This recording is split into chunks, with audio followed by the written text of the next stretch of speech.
Hi friends, ഇന്ന് നമുക്ക് ജോമോൻ എഴുതിയിരിക്കുന്ന ഒരു മെയിലേക്ക് കിടക്കാം. മാഡം, എൻ്റെ പേര് ജോമോൻ, യഥാർത്ഥ പേരല്ല. ഞാനിപ്പോൾ ഡിഗ്രിക്ക് പഠിച്ചുകൊണ്ടിരിക്കുകയാണ്. ഒരു കോഴ്സ് അന്വേഷിച്ച് നടക്കുകയായിരുന്നു. അപ്പോഴാണ് അത് തൃശ്ശൂർ മാത്രമേ ഉള്ളൂ എന്നറിഞ്ഞത്. അവിടെ പോയി ഹോസ്റ്റലിൽ നിൽക്കണമെന്ന് എനിക്ക് ആഗ്രഹമുണ്ടെങ്കിലും എൻ്റെ അമ്മ ഒട്ടും സമ്മതിക്കില്ല. അഡ്മിഷൻ കിട്ടിക്കഴിഞ്ഞപ്പോൾ നീ കോളേജ് ഹോസ്റ്റലിൽ നിൽക്കണ്ട എന്ന് പറഞ്ഞു. അച്ഛൻ പറഞ്ഞു, നിനക്കെന്താ വട്ടാണോ? അവൻ കോളേജ് ഹോസ്റ്റലിൽ നിൽക്കട്ടെ, അവന് അവിടെ എന്താ കുഴപ്പം? അവിടെ വേറെ ആമ്പിളരില്ലേ? അമ്മ പറഞ്ഞു, അത് ഞാൻ സമ്മതിക്കില്ല. കാര്യം അവിടെ റാഗിങ്ങോ മറ്റോ ഉണ്ടെങ്കിൽ അത് പ്രശ്നമാകും.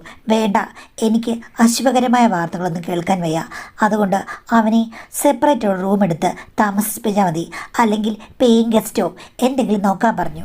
അമ്മയുടെ നിർബന്ധപ്രകാരം അച്ഛൻ അന്വേഷിച്ച് കഴിഞ്ഞപ്പോഴേക്കും ഈ കോളേജിനോട് നിന്നും ഏകദേശം 2 കിലോമീറ്റർ അകലെ എൻ്റെ വലിയച്ഛൻ, അതായത് അച്ഛൻ്റെ ചേട്ടൻ്റെ ഒരു സുഹൃത്തിൻ്റെ വീടുണ്ട്. അച്ഛൻ്റെ ചേട്ടൻ്റെ സുഹൃത്ത് ഇപ്പോൾ തന്നെയാണ് താമസിക്കുന്നത്. ഒരു മകളേ ഉള്ളൂ. അവർ വിദേശത്താണ്. ഭാര്യ മരിച്ചു പോയതാണ്. പുള്ളി ഒരു സർക്കാർ ഉദ്യോഗസ്ഥനാണ്. അവിടെ ആർക്കെങ്കിലുമൊക്കെ അക്കോമഡേഷൻ പുള്ളി ഒരുക്കുന്നുണ്ട്. സെപ്പറേറ്റായിട്ട് മുകൾ നിലയിൽ ഒരു റൂമും ബാത്ത് അറ്റാച്ച്ഡ് റൂമാണ് അതുണ്ട്. അപ്പോൾ അച്ഛൻ പറഞ്ഞെന്നാൽ അവിടെ നിൽക്കാം. അങ്ങനെയാണ് ആ അങ്കിളിൻ്റെ അടുത്ത് എന്നെ കൊണ്ടാക്കിയത്. പുള്ളിക്ക് എപ്പോഴും ആരെങ്കിലും വേണം. നേരത്തെ 2 പയ്യന്മാരുണ്ടായിരുന്നു. അവർ കോഴ്സ് മതിയാക്കിപ്പോയി. അപ്പോഴാണ് ഇതറിഞ്ഞത്. എന്നെ പുള്ളിക്കാരൻ ഹാർദവുമായി സ്വാഗതം ചെയ്തു. വേണമെങ്കിൽ കൂട്ടുകാരെ ആരെങ്കിലും കൊണ്ട് താമസിപ്പിക്കാൻ അവിടുത്തെ അങ്കിൾ പറഞ്ഞതാണ്. പക്ഷേ എൻ്റെ അമ്മയ്ക്ക് പറ്റില്ല, നീ തന്നെ താമസിച്ചാൽ മതി, അദ്ദേഹം പറയുന്ന തുക കൊടുക്കാമെന്ന് പറഞ്ഞു. അങ്ങനെയാണ് അവിടെ ഞാൻ താമസം ആരംഭിച്ചത്. അവിടുത്തെ അങ്കിൾ രാവിലെ 9 മണിയാകുമ്പോൾ ഓഫീസിൽ പോകും. പിന്നെ പുള്ളിക്കാരൻ ഒരു 7 മണിയാകുമ്പോഴേ വരികയുള്ളൂ. എൻ്റെ കാര്യങ്ങളിലൊന്നും പുള്ളി ഇടപെടാൻ വരില്ല. എന്ന് വൈകിട്ട് വരുമ്പോൾ എന്നെ താഴേക്ക് വിളിപ്പിക്കും. ഞങ്ങളൊരു അരമണിക്കൂർ സംസാരിക്കും. അത്ര മാത്രമേ ഉള്ളൂ. ഫുഡ് അദ്ദേഹം തന്നെ ഉണ്ടാക്കില്ല. അവിടെ ഒരു ഹോട്ടലുണ്ട്, ചെറിയൊരു ഹോട്ടലാണ്. ഒരമ്മയാണ് നടത്തുന്നത്. അവിടെ രാവിലെ ബ്രേക്ക്ഫാസ്റ്റ് കിട്ടും. അവിടെ നിന്നാണ് ഞാനും കഴിക്കുന്നത്. ഉച്ചയ്ക്ക് ഞാൻ കോളേജ് ക്യാൻറ്റീനിൽ നിന്ന് കഴിക്കും. വൈകുന്നേരം ആകുമ്പോഴേക്കും ഞങ്ങൾ 2 പേരും കൂടെ അവിടെ പോയി ചപ്പാത്തിയോ അല്ലെങ്കിൽ തട്ടുദോശയോ എന്തെങ്കിലും കഴിക്കും. അങ്ങനെ ഫുഡിനൊന്നും ഒരു പ്രശ്നവുമില്ല. കുറച്ച് ഗ്രാമപ്രദേശമായതുകൊണ്ട് നല്ല ഫുഡും നല്ല വെള്ളവും ഒക്കെ ഉണ്ട്. ഇതിനിടയ്ക്ക് അവിടെ ഭയങ്കരമായിട്ട് മഴ പെയ്തു. ഒരു ദിവസം രാവിലെ ഞാൻ എഴുന്നേറ്റപ്പോൾ മഴ തോർന്നിരുന്നു. പക്ഷേ അപ്പോഴുണ്ട് 2 ചേച്ചിമാർ ഞാൻ താമസിക്കുന്ന വീടിൻ്റെ കിണറ്റിൽ നിന്ന് വെള്ളം കോരുന്നു. അവിടെ അങ്ങനെ ആരും വെള്ളം കോരാൻ വന്ന് ഞാൻ കണ്ടിട്ടില്ല. എന്നെ കണ്ടപ്പോൾ അവർ 2 പേരും സൗഹൃദഭാവത്തിൽ പുഞ്ചിരിച്ചു. അവിടെ നിന്നുകൊണ്ട് ചോദിച്ചു, സാറിൻ്റെ ബന്ധുവല്ലേന്ന്. ഞാൻ തലയാട്ടി. ബന്ധുവൊന്നും അല്ലെങ്കിലും ബന്ധുവിനെ പോലെയാണല്ലോ. അപ്പോൾ ഞാൻ ചോദിച്ചു, എന്താ ചേച്ചി ഇവിടെ ഒന്ന് വെള്ളം കോരുന്നതെന്ന്. അത് മോനെ, ദേ കനത്ത മഴയല്ലായിരുന്നോ, അവിടെ ഞങ്ങൾ വെള്ളം കോരിക്കൊണ്ടിരുന്ന കിണർ ഇടിഞ്ഞു താഴ്ന്നു. ഇനിയിപ്പോൾ അത് ശരിയാക്കിയെടുക്കാൻ എന്തായാലും 1-2 മാസം എടുക്കും. അപ്പോൾ ഇവിടുന്ന് കോരാന്ന് വിചാരിച്ചു. ഞങ്ങൾ രാവിലെ വന്ന് സാറിനോട് ചോദിച്ചായിരുന്നു എന്ന് പറഞ്ഞു. അപ്പോഴേക്കും അങ്കിളും ആ ഫ്രെയിമിലേക്ക് വന്നു. ഇതേ നമ്മുടെ അയൽക്കാരാ കേട്ടോ എന്ന് പറഞ്ഞിട്ട് എന്നെ പരിചയപ്പെടുത്തി. ഞാനും അവിടെ അടുത്തേക്ക് ചെന്നു. അപ്പോൾ 2 പേരും വിശേഷങ്ങൾ പറഞ്ഞു. അവരുടെ പേരുകൾ പറഞ്ഞ് എന്നെ പരിചയപ്പെടുത്തി. ആതിരയെന്നും വാണിയെന്നുമാണ് 2 പേരുടെയും പേര്. 2 പേരും ഏകദേശം സെയിം പ്രായക്കാരാണ്. 2 പേരെയും മറ്റൊരു നാട്ടിൽ നിന്ന് ഇങ്ങോട്ടേക്ക് കെട്ടിക്കൊണ്ടുവന്നതാണ്. അവരുടെ ഭർത്താക്കന്മാർ 2 പേരും സുഹൃത്തുക്കളാണ്. 2 പേരും ഒരു കമ്പനിയുടെ 2 ബ്രാഞ്ചിലുമാണ് ജോലി ചെയ്യുന്നത്. അവരുടെ സൗഹൃദം ഇവരിലേക്ക് വ്യാപിച്ചു. ഇവരും ഇണപിരിയാത്ത സുഹൃത്തുക്കളാണ്. 2 പേരുടെയും കല്യാണം ഏകദേശം ഒരു 5-6 മാസത്തിന് ഗ്യാപ്പിലാണ് നടന്നതെന്ന് ചേച്ചിമാരവിടെ നിന്ന് പറഞ്ഞു. 2 പേർക്കും ഓരോ കുട്ടികളുമുണ്ട്. പിന്നെ എൻ്റെ കാര്യങ്ങളൊക്കെ വിശദമായിട്ട് ചോദിച്ചു. അങ്ങനെ കുറേ നേരം അവർ പെട്ടെന്ന് സംസാരിച്ചു. അല്ലെങ്കിലും ആ ഭാഗത്തുള്ളവരൊക്കെ ഭയങ്കരമായിട്ട് സംസാരിക്കുന്ന ആൾക്കാരാണ്. നല്ലൊരു സൗഹൃദം ഉണ്ടാക്കിയിട്ടാണ് സത്യം പറഞ്ഞാൽ പിരിഞ്ഞത്. എന്തോ ആദ്യ ദിവസം തന്നെ നല്ല സാന്ദ്രം തോന്നി.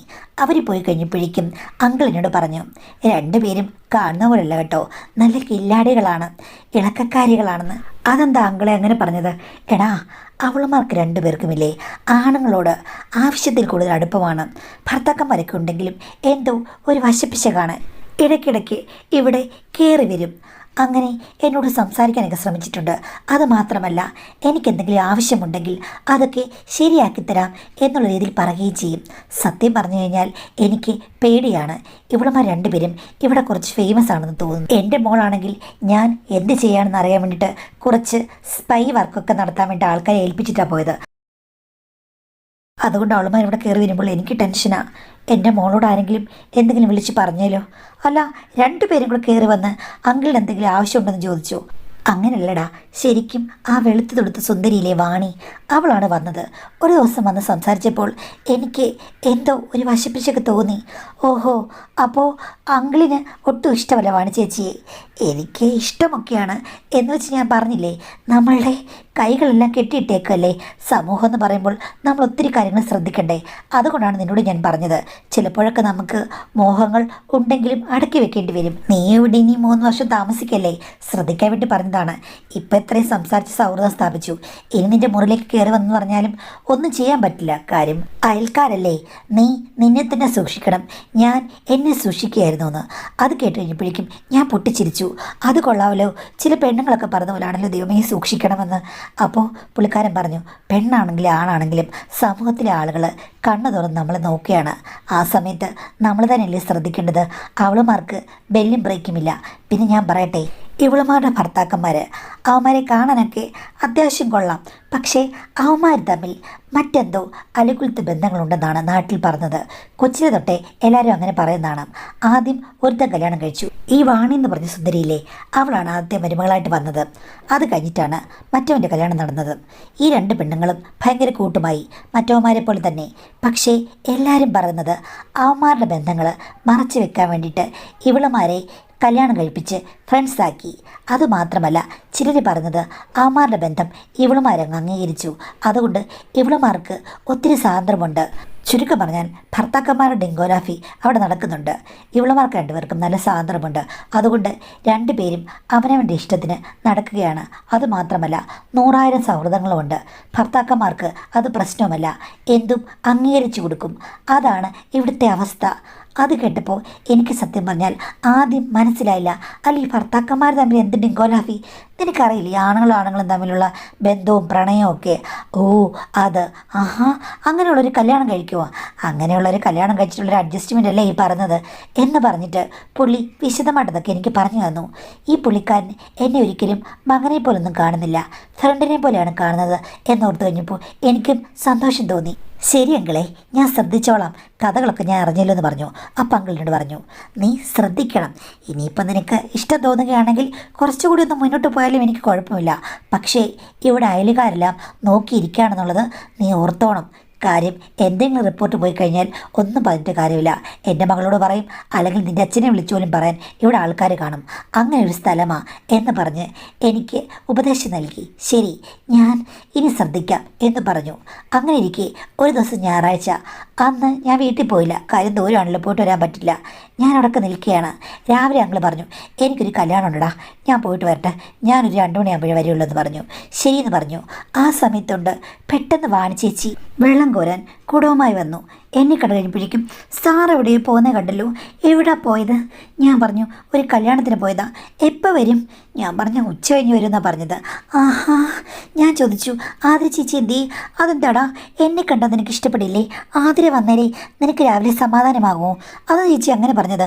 നിങ്ങൾ 2 പേരും കൂടെ ഒരുമിച്ചല്ലേ മിക്കപ്പോഴും വരുന്നത്. അവളും ഒരു കല്യാണത്തിന് പോയി. ചേച്ചി എന്താ കല്യാണത്തിന് പോകാഞ്ഞു? എന്നെ വിളിച്ചില്ല, അവളുടെ ബന്ധുവിന് കല്യാണമായിരുന്നു, അതുകൊണ്ട് അവൾ പോയി. ഞാൻ ദേ വെള്ളം കോരി അങ്ങോട്ടും ഇങ്ങോട്ടും നടക്കുന്നു. വീട്ടിലെ കാര്യങ്ങളൊക്കെ നോക്കണ്ടേ. ചേച്ചിയുടെ ഹസ്ബൻഡ് എന്തേ? ആ, അങ്ങനെ രാവിലെ പോയി. അങ്ങർക്ക് എന്തോ ഒഫീഷ്യലി ആവശ്യമുണ്ട് ഈ ഞായറാഴ്ചയോ? ആ, ഇൻഷുറൻസിലൊക്കെ വർക്ക് ചെയ്യുന്നതല്ലേ, അവർക്കെന്ത് മോനെ ഞായറാഴ്ച? എൻ്റെ ജീവിതം ഇങ്ങനെയായിപ്പോയി, പറഞ്ഞിട്ട് കാര്യമില്ല. അതൊക്കെ പോട്ടെ, നിൻ്റെ മുറിയൊക്കെ എങ്ങനെ, ഞാനൊന്ന് കാണട്ടെ എന്ന് പറഞ്ഞ് വെള്ളം കോരാതെ പെട്ടെന്ന് എൻ്റെ അടുത്തേക്ക് വന്നു. ചേച്ചി അങ്ങനെ മുറിയിൽ പ്രത്യേകിച്ച് കാര്യങ്ങളൊന്നുമില്ല, എന്നാലും ഞാനൊന്ന് കാണട്ടെ എന്ന് പറഞ്ഞ് മുറിക്കകത്തേക്ക് അങ്ങ് കയറിപ്പോയി. ഞാനാണെങ്കിൽ പുറകെ ചെന്നു. ആ, കൊള്ളാം, നല്ല നീറ്റായിട്ടൊക്കെ ഇട്ടിട്ടുണ്ടല്ലോ. എന്തെങ്കിലും ആവശ്യമുണ്ടെങ്കിൽ എന്നോട് പറയണം കേട്ടോ, ഞാനാണെങ്കിൽ വന്ന് ശരിയാക്കി തരാം. ഞാൻ പറഞ്ഞ ആവശ്യമൊന്നുമില്ല, ഞാൻ എല്ലാ കാര്യങ്ങളും തനിയെ ചെയ്യുന്നുണ്ട്. ആ, അങ്ങനെ തനിയെ ചെയ്താൽ മോനെ പല കാര്യങ്ങളും ശരിയാകില്ല. വേറൊരാൾ കൂടി ചേർന്നെങ്കിലേ നമുക്ക് പല കാര്യങ്ങളും ശരിക്കും ചെയ്യാൻ പറ്റൂ എന്ന് ചേച്ചി പറഞ്ഞു. മുറിയിലെല്ലാം അടിപിടി നോക്കിയാണ്. ചേച്ചി ഏത് തരക്കാരിയാണെന്ന് എന്നോട് അങ്കിൾ പറഞ്ഞല്ലോ, അതുകൊണ്ട് ഞാൻ വലിയ കാര്യമാക്കിയില്ല. ആഹാ, നിനക്ക് ആ കൂടി 5 എണ്ണമേ ഉള്ളൂടാ. എന്താ ചേച്ചി 5 എണ്ണം എന്ന് ചോദിച്ചു. അല്ല, VIP ഫ്രഞ്ചി ആകെ 2 മുഷിഞ്ഞു കിടക്കുന്നു, 3 മഴയിൽ കിടക്കുന്നു. ആകെ 5 ഉള്ളൂടാ. അല്ലേ ചേച്ചി, വേറെ എൻ്റെ ബാഗിലുണ്ട്. ആഹാ, നീ ഈ ബ്രാൻഡ് ഉപയോഗിക്കുള്ളോ, വേറെ ബ്രാൻഡൊന്നും ഉപയോഗിക്കില്ലേ? എന്താ ചേച്ചി അങ്ങനെ ചോദിച്ചത്? അതല്ല, എൻ്റെ ഭർത്താവിന് ഗൾഫിൽ നിന്ന് ആരോ ഫ്രണ്ട്സ് കൊണ്ടുവന്ന് വേറൊരു ബ്രാൻഡിൻ്റെ നല്ല സാധനം കൊണ്ട് കൊടുത്തിട്ടുണ്ട്, ഒരു പാക്കറ്റ്. പക്ഷെ എന്ത് ചെയ്യാനാ, പുള്ളിക്കത് ചെറുതാണ്. എൻ്റെ ഭർത്താവിനെ നീ കണ്ടിട്ടില്ലല്ലോ, ഇത്തിരി വണ്ണമുണ്ട്. ഇട്ടൊരെണ്ണം നോക്കിക്കഴിഞ്ഞപ്പോഴേക്കും അത് കയറില്ല, എടുത്തൊരേറെ വെച്ച് കൊടുത്തു. ബാക്കിയില്ലേ അതേപോലെ ഇരിപ്പുണ്ട്, ഫ്രഷാണ്. നിൻ്റെയൊക്കെ വണ്ണം കണ്ടിട്ടും നിനക്കത് ഫിറ്റാണെന്ന് തോന്നുന്നു. നിൻ്റെ സൈസ് എത്ര മോനെ? അയ്യോ ചേച്ചി, എനിക്കതൊന്നും വേണ്ട കേട്ടോ, വേറെ ഇരിപ്പുണ്ട് ഇഷ്ടം പോലെ. അതെന്താടാ നിനക്ക് എന്നോടൊരു അകൽച്ച? നമ്മൾ രണ്ടുപേരും ഒരു വീട്ടുകാരെ പോലെ നീ കരുതിയാൽ പോരെ? അത് നിനക്ക് ചേരും, എനിക്ക് ഉറപ്പാ എന്ന് പറഞ്ഞ് ചേച്ചി വന്ന് പെട്ടെന്ന് എൻ്റെ നടുവിന് രണ്ടും കൈവച്ച് നോക്കി. നീ മീഡിയമല്ലേ എന്ന് ചോദിച്ചു. ഞാനൊന്നും മിണ്ടിയില്ല. ഇതിലും കൂടുതൽ മിണ്ടാൻ പോയി കഴിഞ്ഞാൽ പ്രശ്നമാകുമോയെന്ന് എനിക്കൊരു പേടിയുണ്ടായിരുന്നു. മീഡിയം തന്നെയാണ്, അത് മീഡിയമാ, ഞാൻ കൊണ്ടുതരാം എന്ന് പറഞ്ഞ് പെട്ടെന്ന് ചേച്ചി ഇറങ്ങിപ്പോയി. വേണ്ട ചേച്ചി എന്ന് പറഞ്ഞപ്പോൾ, നീ ഒന്ന് പോയി, ഞാൻ നിൻ്റെ സ്വന്തം ചേച്ചിയല്ലേ, ഞാൻ കൊണ്ടുതന്ന എന്താ, കയറ്റിയിട്ട് കഴിഞ്ഞാൽ അതവിടെ കിടക്കില്ലേ, അതോ കൊമ്പൻ കാള കുത്തിക്കയറുമോ എന്ന് പറഞ്ഞിട്ട് ഇറങ്ങിപ്പോയി വെള്ളം കോരിക്കൊട്ടങ്ങ് പോയി. ഇനി അവർ അതും കൊണ്ട് വരും. എങ്ങനെയാണ് വേണ്ടാന്ന് മുഖത്ത് നോക്കി പറയുക? ഇണക്കിയാലും പിണക്കിയാലും പ്രശ്നമാണല്ലോ എന്ന് ഞാൻ ഓർത്തു. എന്തായാലും ഇത്തിരി കഴിഞ്ഞപ്പോൾ അടുത്ത കുടുംബമായി അവർ വന്നിട്ട് എൻ്റെ കയ്യിൽ ഒരു പാക്കറ്റ് തന്നു. നീ ഒന്ന് നോക്കിക്കേ എന്ന് പറഞ്ഞു.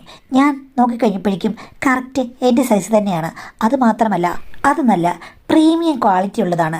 വേണ്ടായിരുന്നു ചേച്ചി എന്ന് പറഞ്ഞപ്പോൾ, ഓ എന്താ അവിടെ ഇരുന്നെന്ന് പറഞ്ഞാലും എടുത്ത് കളയും, മോൻ ഉപയോഗിക്കൂ എന്ന് പറഞ്ഞിട്ട് എനിക്കൊരു നുള്ളു തന്നിട്ട് വെള്ളം കോരിക്കൊണ്ടങ്ങ് പോയി. എനിക്ക് ആ സമയത്ത് എന്തോ അവരോട് ഒരു താല്പര്യം പോലെ തോന്നി. അവരെ കൊണ്ട് തന്നല്ലോ.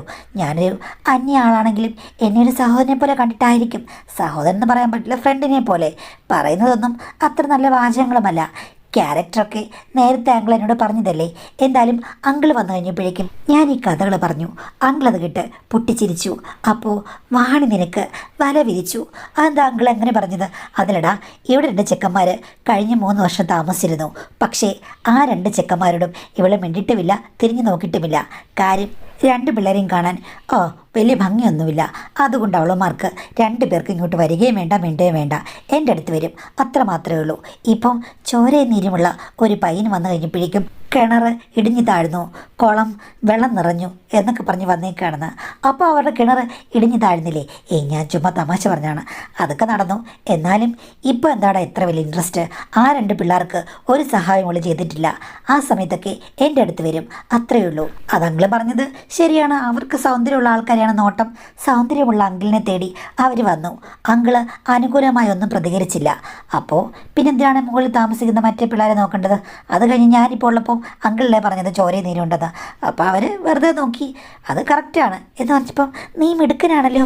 എന്തായാലും വാണിയും മാതിരിയും നിന്നെ വിടില്ല എന്ന് തോന്നുന്നു പറഞ്ഞു.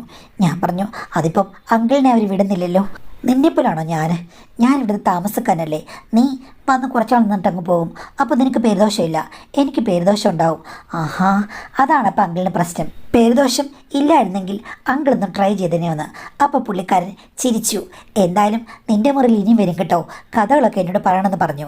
എന്തായാലും വാണി ചേച്ചി പിന്നൊരു ദിവസം വന്നു. ആ സമയത്ത് ഞാൻ ഷർട്ട് ഇടാതിരിക്കുകയായിരുന്നു. പെട്ടെന്ന് അവർ കയറി വരുന്ന കണ്ടപ്പോൾ ഞാൻ ഷർട്ട് എടുത്തിട്ടു. അപ്പോൾ എന്നോട് പറഞ്ഞു, ഓ എന്നെ കണ്ടിട്ട് നീ ഷർട്ടൊന്നും ഇടുകയൊന്നും വേണ്ട, ഞാൻ എന്താ ആണുങ്ങളെ കണ്ടിട്ടില്ലേ എന്ന് പറഞ്ഞ് എൻ്റെ അടുത്തേക്ക് വന്നു. ആഹാ, ദേഹം നിറയെ നല്ല രോമങ്ങളാണല്ലോ. രോമമുള്ള ആണുങ്ങളാണ് യഥാർത്ഥ ആണുങ്ങളെന്ന് എനിക്ക് പണ്ടേ തോന്നിയിട്ടുണ്ട്. അപ്പോൾ ചേച്ചിയുടെ ഹസ്ബൻഡിന് രോമമില്ലേ? ഉണ്ട്, പൂച്ചപ്പോട പോലെ. എന്ന് വെച്ചിട്ട് ഇത്രയും രോമമില്ല എന്ന് പറഞ്ഞ് എന്നെ തൊടാൻ വന്നു. ഞാൻ പുറകോട്ട് പോയി കഴിഞ്ഞപ്പോഴേക്കും അവർ പറഞ്ഞു, പുറകോട്ടൊന്നും പോയിട്ട് യാതൊരു കാര്യമില്ല, കാര്യം തൊടണമെന്ന് വിചാരിച്ചു കഴിഞ്ഞാൽ ഞാൻ തൊടും എന്ന് പറഞ്ഞ് എൻ്റെ അടുത്ത് വന്ന് എന്നെ അവർ എക്സാമിൻ ചെയ്യുന്നത് പോലെയായിരുന്നു. അത് കഴിഞ്ഞപ്പോൾ എൻ്റെ കൈയെടുത്ത് വെച്ചിട്ട് പറഞ്ഞു, എന്തായാലും എൻ്റെ ആറ്റിറ്റ്യൂഡ് നിനക്ക് ആദ്യമേ മനസ്സിലായല്ലോ, അതുകൊണ്ട് കൂടുതൽ ഞാൻ വിസ്തരിക്കുന്നില്ല. തൽക്കാലം നിന്നെ കൂടുതൽ കാര്യങ്ങളിട്ട് വട്ടം ചുറ്റിക്കണമെന്ന് എനിക്ക് ആഗ്രഹമില്ല. നിനക്കൊരവസരം തരാം, ചേച്ചിക്ക് ഒരു പോപ്പോ എന്ന് പറഞ്ഞ് എൻ്റെ കൈയെടുത്ത് വെച്ചു. എന്നിട്ട് എന്നോട് പറഞ്ഞു, ശരിയായ രീതിയിൽ നിനക്കറിയാമോ എന്ന് ഞാനൊന്ന് നോക്കട്ടെ. ഇങ്ങനെയൊക്കെ പറയുമ്പോൾ ആരായാലും ഒന്ന് അന്തിച്ചു പോയില്ലേ. അതുമാത്രമല്ല, എനിക്ക് ആ സിറ്റുവേഷനിൽ നിന്ന് പിന്മാറാനും പറ്റില്ല. എനിക്ക് എന്തൊക്കെയോ മാറ്റങ്ങൾ വന്നു. ചേച്ചി പറഞ്ഞതുപോലെ 5 മിനിറ്റ് ഞാൻ ഉണർന്ന് പ്രവർത്തിച്ചു. അത് കഴിഞ്ഞപ്പോൾ ചേച്ചി പറഞ്ഞു, ടാറ്റ, സമയമില്ല കേട്ടോ, നിനക്ക് സന്നദ്ധ സേവനത്തിന് തയ്യാറാണോ എന്നുള്ള മനോഭാവം ഉണ്ടോ എന്ന് നോക്കാൻ വേണ്ടി ഞാൻ വന്നതാണ്. നീ സക്സസ് എന്ന് പറഞ്ഞ് ചേച്ചി ഒരു കിള്ളു തന്നു. എവിടെ അവിടെ? ചേച്ചി പെട്ടെന്ന് ചിരിച്ചുകൊണ്ട് ഇറങ്ങിപ്പോയി. ചേച്ചിയെക്കുറിച്ച് അങ്കിൾ പറഞ്ഞത് കറക്റ്റാണ്. അവർക്ക് ഒന്നിലും ഒരു നിയന്ത്രണങ്ങളുമില്ല, നാണക്കേടുമില്ല. സ്ട്രെയിറ്റായിട്ട് അവർ കാര്യങ്ങളിലേക്ക് കടന്നു വരികയാണ്. ഇതിനിടയ്ക്ക് ആതിര ചേച്ചി ഇടയ്ക്ക് വരുന്നുണ്ടായിരുന്നെങ്കിലും എന്നോട് 2 വാക്ക് സംസാരിച്ചിട്ടങ്ങ് പോകും. പക്ഷേ പിറ്റേ ദിവസം ആതിര ചേച്ചിയാണ് വന്നത്. ഞാൻ കോളേജ് വിട്ട് വന്ന സമയത്താണ് വന്നത്. ഞാൻ ചോദിച്ചു, എവിടെ വാണി ചേച്ചിന്ന്? ആ, വാണി ചേച്ചി അവിടെ ഉണ്ട്. അവൾക്കാണെങ്കിൽ ഒരു വേദന, അവിടെ കിടക്കുകയാണെന്ന്. ഞാൻ ചോദിച്ചു, എന്ത് വേദന? അറിയില്ല, അവൾക്ക് ഹൃദയത്തിനകത്തും നെഞ്ചിനകത്തും ഒരു വല്ലാത്ത വേദന. അതെന്ത് വേദനയാ? ആർക്കറിയാം? അവൾ പറഞ്ഞത് ഇന്നലെ ആരോ അവൾക്ക് ഹൃദയവേദന കൊടുത്തെന്നാണ് പറഞ്ഞത്. നീയാണെന്നാ തോന്നുന്നേ എന്ന് പറഞ്ഞു. അപ്പം തന്നെ എനിക്ക് മനസ്സിലായി ചേച്ചി ഉടനെ പോയി ആതിര ചേച്ചിയുടെ കാര്യങ്ങൾ പറഞ്ഞെന്ന്. ഞാൻ മുഖം താഴ്ത്തി. എന്നിട്ട് എന്നോട് പറഞ്ഞു, അത് നീ വലിയ കാര്യമാക്കണ്ട, അവൾ എന്നോട് എല്ലാം പറയും കേട്ടോ, ഒരു പ്രശ്നവുമില്ല, ചുമ്മാ തമാശ പറഞ്ഞതാണ്. അവൾ മുമ്പ് വന്ന് വെള്ളം കോരിക്കൊണ്ട് പോയി. ഞാൻ ഇപ്പോഴാണ് ഒഴിവ് കിട്ടിയത്, അവർ വന്നതാണ്. എന്തായാലും നിങ്ങളുടെ കാര്യങ്ങൾ ജോളിയായിട്ട് പൊക്കോട്ടെ. എനിക്ക് ആ കൂടി ഒരു പേടിയും വെപ്രാളമൊക്കെ തോന്നി. അന്യനാടാണ്, എന്താകുമെന്ന് അറിയില്ല. എങ്കിലും എന്തോ ഒരു സന്തോഷം പോലെ. അങ്കിളിനോട് ഞാൻ പറഞ്ഞപ്പോൾ അങ്കിൾ പറഞ്ഞു, തുടങ്ങി മോനെ, നിന്നെ ഇനി 2 പേരും വിടില്ല എന്ന് പറഞ്ഞ് പുള്ളി ചിരിച്ചു. എനിക്ക് പേടിയാകുന്നു. പിന്നെ അത്ര ഒന്നും പേടിക്കേണ്ട കാര്യമൊന്നുമില്ല, അങ്ങനെ വലിയ പ്രശ്നങ്ങളൊന്നുമില്ല എന്നൊക്കെ പറഞ്ഞ് എന്നെ സമാധാനിപ്പിച്ചു. കഥകൾ കേൾക്കാൻ അങ്കിളിന് ഒത്തിരി ഇഷ്ടമാണ്. എന്നെ മനഃപൂർവ്വം തള്ളിവിടുന്ന പോലെ എനിക്ക് തോന്നുകയും ചെയ്തു. എന്തായാലും പിറ്റേ ദിവസം വാണിച്ചേച്ചി വന്നു കഴിഞ്ഞപ്പോഴേക്കും ഞാനിങ്ങനെ കുറേ കാര്യങ്ങൾ സംസാരിച്ചു. സാറ് എന്നോട് പറഞ്ഞ കഥകളൊക്കെ അവരോട് ഞാനങ്ങ് പറഞ്ഞു. അങ്ങനെ പറയാൻ പാടില്ലാത്തതാണ്, പക്ഷേ എങ്കിലും എനിക്ക് അത് പറയാതിരിക്കാൻ പറ്റില്ല. അവരുടെ ഒരു പ്രഭാവത്തിൽ ഞാൻ അലിഞ്ഞിപ്പോയിരുന്നു. അപ്പോൾ അവരെന്നോട് പറഞ്ഞു, സാറ് പറഞ്ഞതിൽ തെറ്റ് പറയാൻ പറ്റില്ല, അദ്ദേഹം പറഞ്ഞത് കറക്റ്റാണ്. വിവാഹം കഴിക്കുമ്പോൾ ഭർത്താവും സുഹൃത്തും തമ്മിലുള്ള കാര്യങ്ങളൊന്നും എനിക്കറിയില്ലായിരുന്നു, ആദരിക്കും അറിയില്ലായിരുന്നു. പിന്നീട് അറിഞ്ഞപ്പോൾ വേണമെങ്കിൽ വഴക്കുണ്ടാക്കാമായിരുന്നു. പക്ഷേ അവർ ഞങ്ങൾക്ക് വേണ്ടിയിട്ടും നല്ല രീതിയിൽ പെരുമാറുന്നുണ്ട്, പണം കൊണ്ടു തരുന്നുണ്ട്. അപ്പോൾ ഇനി അവർ 2 പേരും കൂടി എന്തെങ്കിലും അതിൽ വിട്ട് സൗഹൃദം ഉണ്ടെങ്കിൽ അതങ്ങ് നടന്നോട്ടെ. ഇപ്പോഴത്തെ കാലത്ത് ഇതൊന്നും വലിയ കാര്യമില്ലല്ലോ. അതുകൊണ്ട് ഞങ്ങൾ 2 പേരും അങ്ങ് സഹിച്ചു. പിന്നെ പറഞ്ഞതുപോലെ ഇഷ്ടമുള്ള ആളുകളെ കാണുമ്പോൾ ഇഷ്ടമുള്ളതുപോലെ പെരുമാറാനുള്ളൊരു സ്വാതന്ത്ര്യവും അങ്ങനെ കിട്ടിയല്ലോ. എല്ലാ പെണ്ണുങ്ങൾക്കും ഇല്ലല്ലോ. അല്ലെങ്കിൽ ഇപ്പോൾ ഞാൻ വേറൊരിടത്ത് പോയി ആരോടെങ്കിലും സംസാരിച്ചു കഴിഞ്ഞാൽ ഭർത്താവും വീട്ടുകാരും എല്ലാം വഴക്കുണ്ടാക്കും. ഇതിപ്പോൾ ഉർവശി ശാപം ഉപകാരം എന്നായില്ലേ മോനെ. സാരമില്ല, എല്ലാ മനുഷ്യർക്കും ആഗ്രഹങ്ങളുണ്ടല്ലോ. പിന്നെ നീ പേടിക്കൊന്നും വേണ്ട. ഞാൻ എന്തുണ്ടെന്ന് പറഞ്ഞാലും ആരോടും പറയില്ല, ആതിരോട് മാത്രം പറയും. നിനക്കിഷ്ടമാണെങ്കിൽ ഞാൻ എല്ലാത്തിനും തയ്യാറാണ്. പക്ഷെ ഞാൻ ഒരു കാര്യം പറയാം, ഇവിടുത്തെ സാറിനെ ഇല്ലേ എനിക്ക് പണ്ടേ ഇഷ്ടമാണ്. പണ്ടേ വന്നപ്പോഴേ അദ്ദേഹം ഇത്തിരി പ്രായമുണ്ടെങ്കിലും എന്തോ എനിക്ക് ഭയങ്കര മച്ചുവറായിട്ടുള്ളൊരു ഫീലിംഗാണ്. അദ്ദേഹത്തെ എങ്ങനെയെങ്കിലും പറഞ്ഞ് മനസ്സിലാക്കി മോൻ എൻ്റെ ആഗ്രഹത്തിലേക്ക് ഒന്ന് വാതിൽ തുറന്നു തന്നു കഴിഞ്ഞാൽ മോനോട് ഞാൻ എന്നും കടപ്പെട്ടവളാകും. ഒരു സ്ത്രീക്ക് ഒരു പുരുഷനോട് താല്പര്യം തോന്നുമ്പോൾ അത് കൺട്രോൾ ചെയ്യാനൊന്നും എനിക്ക് പറ്റാറില്ല എന്ന് ചേച്ചി പറഞ്ഞു. ഞാൻ ഒന്നും വേണ്ടിയില്ല. ഇതൊക്കെ പറഞ്ഞു പോയ ശേഷം ഞാൻ അങ്കിൾ വന്നപ്പോൾ കാര്യങ്ങൾ പറഞ്ഞു. അവൾക്ക് ആഗ്രഹമുണ്ട്, എനിക്കുമുണ്ട്. എനിക്ക് നാട്ടുകാരെ പേടിയാ എന്ന് പറഞ്ഞപ്പോൾ ഞാൻ പറഞ്ഞു, എൻ്റെ പൊന്നെ അങ്കിളെ, എന്ത് പേടിക്കാനാണ്? താല്പര്യമുണ്ടെങ്കിൽ ഒരു കാര്യം ചെയ്യ്, അങ്കിള് എൻ്റെ മുറി വന്നിരിക്കെ, ഞാനാണെങ്കിൽ പുറത്ത് കാവൽ നിന്നോളാന്ന്. അങ്കിൾ ചോദിച്ചു, നീ യഥാർത്ഥം എങ്ങനെ പറയാണോ? നീ എന്നെ സഹായിക്കുമോ? താഴെ എന്തായാലും കംഫർട്ടബിൾ അല്ല. ഞാൻ പറഞ്ഞു, ഓക്കെ, അതിനെന്താ, ഒരു കുഴപ്പമില്ലെന്ന്.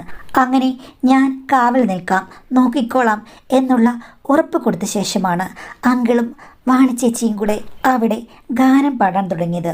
ആദ്യം അങ്കിളിന് ഒത്തിരി ഭയമുണ്ടായിരുന്നു. ഞാൻ സപ്പോർട്ട് ചെയ്തു. അങ്ങനെയാണ് അങ്കിളിൻ്റെ ഭയം മാറിയത്. അങ്കിളും ആ ജീവിതം എൻജോയ് ചെയ്യാൻ തുടങ്ങി. കൂട്ടത്തിൽ ഒരു ദിവസം അങ്കിൾ പറഞ്ഞു, ഇനിയിപ്പോൾ നീ മടിച്ചു നിൽക്കേണ്ട കാര്യമില്ല, വാണിക്ക് നിന്നെ ഇഷ്ടമാണെന്ന് പറഞ്ഞു. എനിക്കതിമൊക്കെ ഒത്തിരി മടിയായിരുന്നു. പക്ഷേ വാണിച്ചേച്ചി നിർബന്ധിച്ചു, നിന്നെ എനിക്ക് ഇഷ്ടമാണ്, പക്ഷേ സാറിന് ഞാൻ ആദ്യം ഇഷ്ടപ്പെട്ടത് കൊണ്ടാണ് എന്ന് പറഞ്ഞ് എന്നെയും വിളിച്ചു. ആകെ നനഞ്ഞാൽ കുളിരില്ലല്ലോ. ഞാനും ആ ഒരു ലയത്തിലേക്ക് വീണുപോയി. വാണി ചേച്ചിക്ക് എന്നോട് പ്രത്യേക സ്നേഹമായിരുന്നു. തുടക്കക്കാരനായ എന്നെ ഒത്തിരി കാര്യങ്ങൾ പഠിപ്പിച്ചെടുത്തു.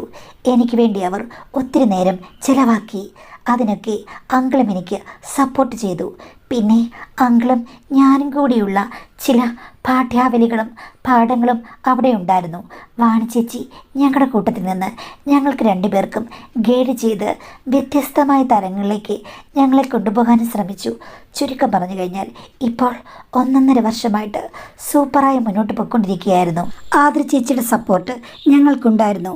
എന്നോട് പറയും, നിങ്ങൾ കലക്കുകയാണല്ലോ എന്നൊക്കെ പറഞ്ഞ് ഇടയ്ക്കിടയ്ക്ക് തമാശകൾ പറയും. ചേച്ചിയുടെ സപ്പോർട്ടും ഉള്ളതുകൊണ്ട് ഞാനും സന്തോഷമായിരുന്നു. പക്ഷേ 1 മാസത്തിന് മുമ്പ് ആതിര ചേച്ചി എൻ്റെ റൂമിലേക്ക് കയറി വന്നു. സാധാരണ അങ്ങനെ വരാറുള്ളതല്ല. ഒരു വട്ടമോ മറ്റോ എന്തോ വന്നിട്ടുണ്ട്. അതല്ലാതെ പുള്ളിക്കാരി ആ ഭാഗത്തേക്ക് വരാറേ ഇല്ല. അന്ന് വന്ന് കുറേ നേരം സംസാരിച്ചു. അവസാനമായപ്പോൾ പുള്ളിക്കാരി പറഞ്ഞു, നിങ്ങൾ എല്ലാവരും തമ്മിൽ എന്തൊരു യോജിപ്പാണ്. സൗന്ദര്യമുള്ളവരെല്ലാം കൂടി ഒത്തുചേർന്നു. എനിക്കാണെങ്കിൽ ഇത്തിരി നിറം കുറവാണ്. വാണിയെ പോലെ സൗന്ദര്യമില്ല. അതുകൊണ്ട് ഞാനെപ്പോഴും പിന്തള്ളപ്പെട്ടു പോകുന്നു. ഞാനും വാണിയും കൂടെ പോകുമ്പോഴേക്കും വാണിക്ക് ഇഷ്ടം പോലെ അവസരങ്ങളാണ്. സൗന്ദര്യമുള്ള ചെറുപ്പക്കാരെയൊക്കെ അവൾക്ക് ഇഷ്ടം പോലെ കൂട്ടിന് കിട്ടും. എനിക്കാണെങ്കിൽ ഒരു രീതിയിലും എൻ്റെ മനസ്സിനിണങ്ങി ആരെ കിട്ടുന്നില്ല. അല്ലാതെ ഒത്തിരി കോന്തന്മാർ വരുന്നുണ്ട്. എനിക്കതിഷ്ടമല്ല. ഇവിടുത്തെ സാറിൻ്റെ കാര്യം ഞാനാണ് അവളോട് പറഞ്ഞത്. എനിക്കാണ് സാറിനെ ഇഷ്ടമെന്ന് പറഞ്ഞു. അപ്പോൾ അവൾ പറഞ്ഞു, നിന്നെ സാറ് മൈൻഡ് ചെയ്യില്ല, ഞാൻ ശ്രമിച്ചാൽ നടക്കും എന്ന് പറഞ്ഞ്. പക്ഷെ സാർ അടുത്തില്ല. മോൻ വന്നപ്പോഴാണ് അത് റെഡിയാക്കിയത്. അപ്പോഴേക്കും അവൾക്ക് എൻ്റെ കൂട്ടുകാരിയാണെങ്കിലും വല്ലാത്ത ഹുങ്കാണ്. എന്നെ കൊച്ചാക്കി കുറേ കാലമായിട്ട് സംസാരിക്കുകയാണ്. എനിക്ക് കണ്ടാൽ അത്ര ഭംഗിയില്ലെന്നും അവൾക്കാണ് എല്ലാവരുടെയും സ്നേഹം കിട്ടുന്നതെന്ന് പറഞ്ഞിട്ട്.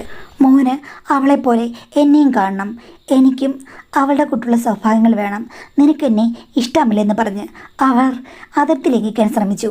ഞാൻ പറഞ്ഞു, ചേച്ചിയെ ഞാൻ അങ്ങനെ കണ്ടിട്ടില്ല. അതെന്താടാ അവളെ മാത്രം നീ കാണുള്ളൂ? എനിക്കെന്താടാ കുഴപ്പം? ആ കുഴപ്പമൊക്കെ ഉണ്ടെങ്കിലും നീ മറക്കണം. നീ എന്നോടും അവളെപ്പോലുള്ള സ്നേഹം കാണിക്കണം എന്നൊക്കെ പറഞ്ഞ് അവർ വളരെ വ്യത്യസ്തമായിട്ട് പെരുമാറി. പറ്റില്ലെന്ന് ഞാൻ പറഞ്ഞു. അവർ ദേഷ്യപ്പെട്ട് എന്നെ തെറി വിളിച്ചിട്ട് ഇറങ്ങിപ്പോയി. പിന്നീട് അവർ എന്നെ കാണുമ്പോഴൊക്കെ, നിനക്ക് പറ്റും, നീ എന്നെ അവോയ്ഡ് ചെയ്യരുത്. ഇനി അവോയ്ഡ് ചെയ്ത് കഴിഞ്ഞാൽ തീർച്ചയായിട്ടും തെളിവ് സഹിതം അവളുടെ ഭർത്താവിനോടും എല്ലാവരോടും ഞാൻ പറഞ്ഞു കൊടുക്കും. നിൻ്റെ വീട്ടിൽ ഞാൻ വിളിച്ചു പറയും. നിനക്ക് കുറച്ച് സമയം കൂടെ ഞാൻ തരാം. അല്ലാതെ എനിക്ക് ക്ഷമിച്ചിരിക്കാൻ പറ്റില്ലെന്നാണ് പറഞ്ഞത്. ഞാനപ്പോൾ എനിക്ക് പറ്റില്ല എന്ന് തന്നെ പറഞ്ഞു. ഈ കാര്യം വാണി ചേച്ചിയോടും പിന്നെ അങ്കിളിനോടും പറഞ്ഞപ്പോൾ അവർ രണ്ടുപേരും നിസ്സാരമായിട്ട് പറയാണ്, അതിനെന്താ അവളുടെ ആഗ്രഹം നീ അങ്ങ് നടത്തിക്കൊടുക്ക്. അത് ഞങ്ങളില്ലാത്ത സമയത്ത് മതി. അവളെ ഞങ്ങളുടെ കൂട്ടാൻ ഞങ്ങൾക്ക് ഇഷ്ടമല്ല. എങ്കിലും നിങ്ങൾ രണ്ടുപേരും കൂടി അങ്ങ് ഒന്നിക്കെന്നൊക്കെ പറയുകയാണ്. നിസ്സാരമായിട്ട് കണ്ട് ചിരിക്കുകയാണ്. അവർക്ക് രണ്ടുപേർക്കും അത് കേട്ട് കുലുക്കമില്ല. എനിക്കാണ് പേടി. ഇനി അവർ വീട്ടിലെങ്ങാനും വിളിച്ച് പറയുമോ, നാട്ടുകാരോട് പറയുമോ? ആകെ കൂടി എനിക്കൊരു സ്വസ്ഥതയുമില്ല. അവർ പറയുന്ന പോലെ പ്രവർത്തിക്കാൻ എന്നെക്കൊണ്ട് പറ്റില്ല. എനിക്കവരോട് ഒരു താല്പര്യം തോന്നുന്നില്ല. എന്തു ചെയ്യും? താല്പര്യം മനഃപൂർവ്വം ഉണ്ടാക്കിയെടുക്കാൻ പറ്റുമോ? അതുകൊണ്ട് വല്ലാത്തൊരു പ്രതിസന്ധിയിലാണ് ഞാൻ എന്നാണ് പറഞ്ഞിരിക്കുന്നത്. അപ്പോൾ നിങ്ങൾ ചെയ്യുന്ന കാര്യങ്ങളൊന്നും നന്നാണെന്ന് നമുക്ക് പറയാൻ പറ്റില്ല. പക്ഷെ കൂട്ടത്തിൽ സൗന്ദര്യക്കുറവുള്ള ഒരാൾ അനുഭവിക്കുന്ന അവഗണനയാണ് നമ്മളിവിടെ കാണുന്നത്. അതിൻ്റേതായ ഫ്രസ്ട്രേഷൻസ് അവർക്കുണ്ട്. അതുകൊണ്ടാണ് അവർ പല തന്ത്രങ്ങളും പയറ്റി നോക്കുന്നത്. പിന്നെ മറ്റ് രണ്ടുപേരോട് പറഞ്ഞു കഴിഞ്ഞപ്പോഴേക്കും അവർക്ക് വലിയ കാര്യമില്ലെന്നുണ്ടെങ്കിൽ അവരും കൂടി അറിഞ്ഞുകൊണ്ടായിരിക്കാം. ചിലപ്പോൾ അവൾ ആഗ്രഹം പറഞ്ഞപ്പോഴേക്കും നീ ട്രൈ ചെയ്യുക, നിൻ്റെ റിസ്കിൽ നിന്ന് വല്ലതും പറഞ്ഞു കാണാം, എന്തെങ്കിലും ഒരു അണ്ടർസ്റ്റാൻഡിങ് അവരെല്ലാം തമ്മിലും കാണുമായിരിക്കാം. എന്തായാലും ഇപ്പോൾ സ്ട്രെസ്സിലായിരിക്കുന്നത് നിങ്ങളാണ്. ഇതിന് വലിയ പരിഹാരമൊന്നുമില്ല. ഒന്നുകിൽ ഈ പറഞ്ഞതുപോലെ എന്ത് ഫേസ് ചെയ്താലും കുഴപ്പമില്ല, എന്ത് വന്നാലും കുഴപ്പമില്ല, പറ്റില്ലെങ്കിൽ പറ്റില്ല എന്ന് പറഞ്ഞ് നിൽക്കുക. എന്തായാലും അലകുലത്തുകൾ കാണിക്കുമ്പോൾ അതിന് വരവരാഴികളുണ്ടെന്ന് അറിയാമല്ലോ. അപ്പോൾ അത് ഫേസ് ചെയ്യേണ്ടി വരും. ഈ പറഞ്ഞ കാര്യങ്ങൾ എല്ലാം റിസ്ക് ആണല്ലോ. ഈ ചെയ്തുകൊണ്ടിരിക്കുന്ന റിസ്ക് ആണ്. അതിപ്പം ഇവർ വന്നില്ലെങ്കിലും പുറത്തിറങ്ങി കഴിഞ്ഞാൽ പ്രശ്നങ്ങളാണ്, വീട്ടുകാർ അറിഞ്ഞു കഴിഞ്ഞാൽ പ്രശ്നങ്ങളാണ്. ഇനി വേറൊരു ഓപ്ഷൻ ഉള്ളത് അവരോട് പറയാം, എനിക്കൊരു താല്പര്യമില്ല. പിന്നെ നിങ്ങൾക്ക് വന്നിട്ട് ഓക്കെ എൻ്റെ അടുത്തിരിക്കാം, എന്നോട് അടുത്ത് ഒന്ന് ഇടപഴകി നോക്കാം, എനിക്കറിയില്ല എന്ത് സംഭവിക്കുന്നു. അങ്ങനെ വേണമെങ്കിൽ അവരോട് അനുരഞ്ജനപ്പെട്ട ഒരു ദിവസം അവർക്ക് വേണ്ടി ചിലവഴിക്കാം. പക്ഷേ ആ സമയത്ത് ഒന്നും സക്സസ് ആയില്ലെങ്കിൽ ഓക്കെ, എന്നെക്കൊണ്ട് ഇതേ പറ്റുകയുള്ളൂ, നിങ്ങളല്ലേ പറഞ്ഞത്, ഇതാണ് എൻ്റെ അവസ്ഥ എന്ന് പറഞ്ഞിട്ട് വേണമെങ്കിൽ ബോധ്യപ്പെടുത്താം. അപ്പോൾ അവർക്ക് മനസ്സിലാവും, ഇവരിൽ നിന്ന് എനിക്ക് സ്നേഹമൊന്നും കിട്ടില്ല എന്ന് പറഞ്ഞ് വേണമെങ്കിൽ അവർക്ക് തിരിച്ചു പോകാം. അപ്പോൾ ഇത്രയും തരയുടെ കാണിക്കുന്ന കൂട്ടത്തിൽ വേണമെങ്കിൽ അവർക്ക് വേണ്ടി കുറച്ച് നിമിഷം മാറ്റി വയ്ക്കാം. അങ്ങനെ വേണമെങ്കിലും അതൊന്ന് സോൾവ് ചെയ്യാൻ ശ്രമിക്കാം. എന്തായാലും നിങ്ങൾ ഈ പെട്ടിരിക്കുന്നത് നല്ലൊരു കൂട്ടത്തിലാണെന്നോ അല്ലെങ്കിൽ നല്ലൊരു രീതിയാണെന്നോ പറയാൻ പറ്റില്ല.